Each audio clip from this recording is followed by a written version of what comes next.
Hari Om. Om Shri Gurubhyo Namaha. Today I'd like to share with you two popular verses on Lord Krishna which feature as the dhyanam or the invocation. There are many invocatory verses of the Bhagavad Gita, and these two are very popular verses, but everybody may know it, but I thought I'd like to share it because of its beauty in the language and also the beauty of the way it is phrased, and just the beauty of it all.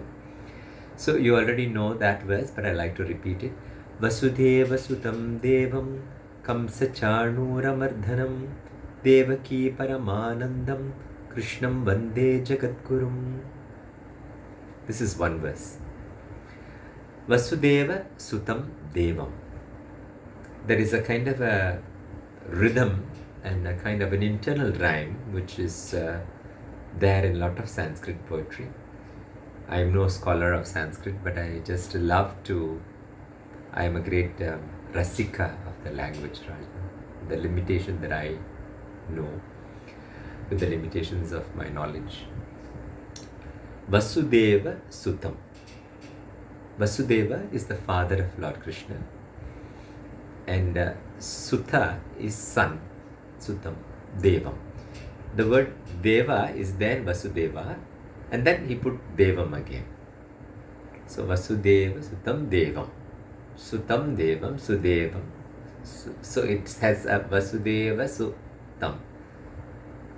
Again it's like Sudevam. Again it came like that. So there's the internal kind of a repetition, a loop of a rhyme. But there is a kind of a very important thing there, that why did the great sage put the word Devam? Because Lord Krishna is, the word Deva means to shine, to radiate, to be brilliant. In his avatara as Lord Krishna, he came as the Purna avatara, where he came with all his 16 rays called the Shodashakala. In Ramavatara, only a certain number of rays or amsham came with him. So in Ramavataram, for instance, he did not know that he assumed that he did not know of his divine nature. But as Lord Krishna, he was a Purna Purushottama. He was aware of his divine nature, and all the 16 rays radiance. Also, the beautiful thing is the offspring of Vasudeva was not born of the Yoni Jananam. It was not born of a human union. The Deva is not born by the flesh, the Mamsha. It's not born of flesh. It is not born of the physical union of man and woman. It is immaculate. The essence of Vasudeva was transposed onto Devaki, the light of the Atmaja. He is Lord Krishna's the soul essence of Vasudeva and Devaki, the soul, the Atma. Hence we know the story of how Vasudeva's wife Rohini conceives Balarama on the other side of the Yamuna, and there is no contact between Vasudeva and Rohini. So this is the kind of the divine, immaculate conception. That's why he's a Deva. He's born of light.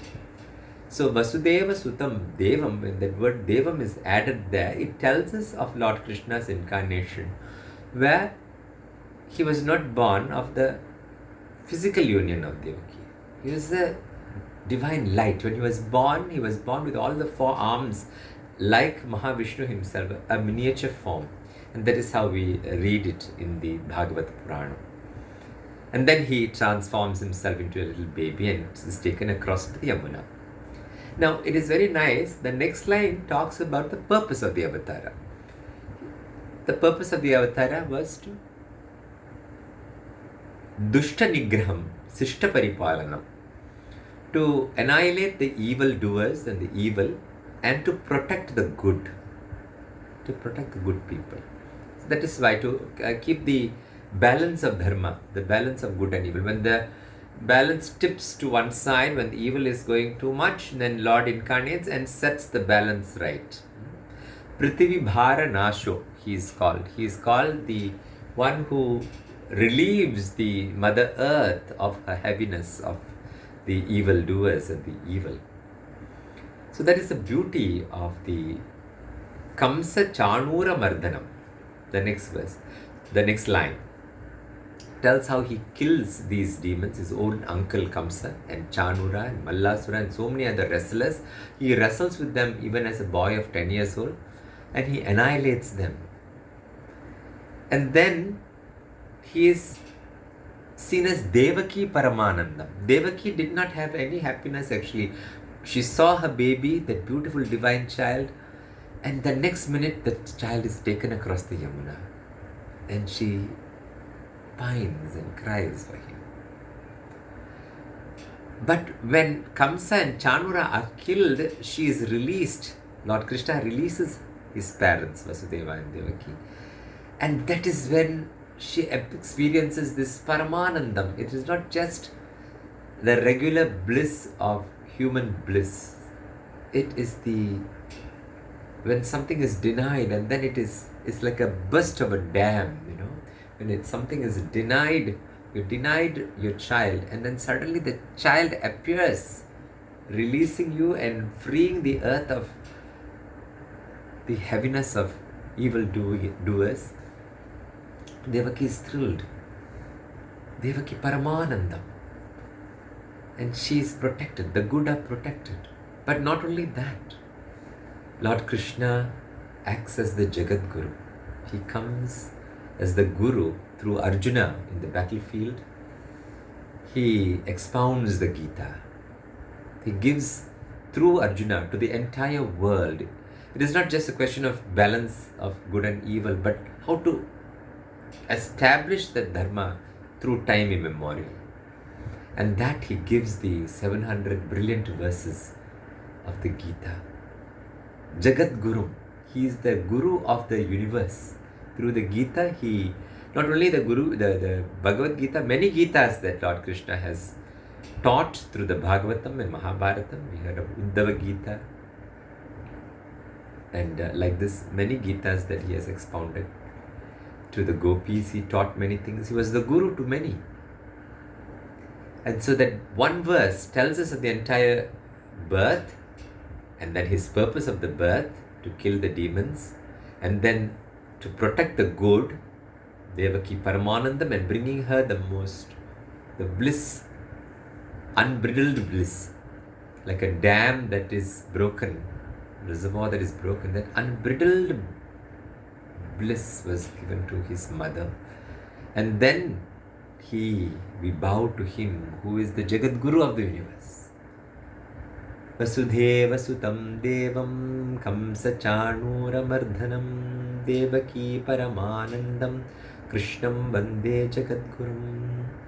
The next verse I like to share with you is Mukam Karoti Vachalam. Mukam Karoti Vachalam Pangum Langayate Girim Yat Kripatamaham Vande Paramananda Madhavam. This is a beautiful verse which speaks of grace. The beauty of the verse lies in the last line. The grace of the Lord makes the impossible possible. The dumb, Mukam, become eloquent speakers. Mukam Karoti Vachalam. They are the dumb. We have heard of many stories in the Puranas and through many cultures how God's grace has making the dumb. In the south of India, in the town of Kanchipuram, we have heard of Mukha Panchashati, the 500 verses given by the dumb saint. He was dumb and the Divine Mother had blessed him.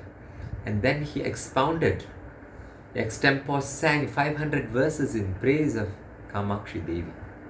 Like this, we heard of Kalidasa, who was a dunce, and how he overnight became the great poet of all times. That Kalidasa receive the grace of Divine Mother Kali. So like this, Mukam karoti vachalam pangum langayate girim. Pangum is a lame. The lame man is able to jump over a mountain. That is grace. Pangum langayate girim. Yat kripa. To that compassion, to that grace, to that mercy.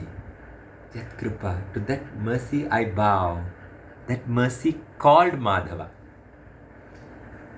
Yat kripa tamaham vande. Tamaham vande. I bow to that grace. Paramananda Madhavam. It is called the bliss, inexplicable bliss called Madhava. That supreme bliss, Paramananda Madhavam. So it is so beautiful. They don't say like Lord Krishna has grace, but this grace is called Paramananda Madhavam. The other way around. So beautiful. That is the beauty of that verse. It speaks, I bow to that sheer grace that makes the dumb speak, the lame jump over mountains. Such is the grace of the divine. To that grace I bow, that grace called Madhava, that grace called the inexplicable bliss Madhava. So that is the most beautiful verse, two verses that I like to share this time. One is Vasudeva Sutam and one is Mukam Karoti Vachalam. Thank you. Hari Om.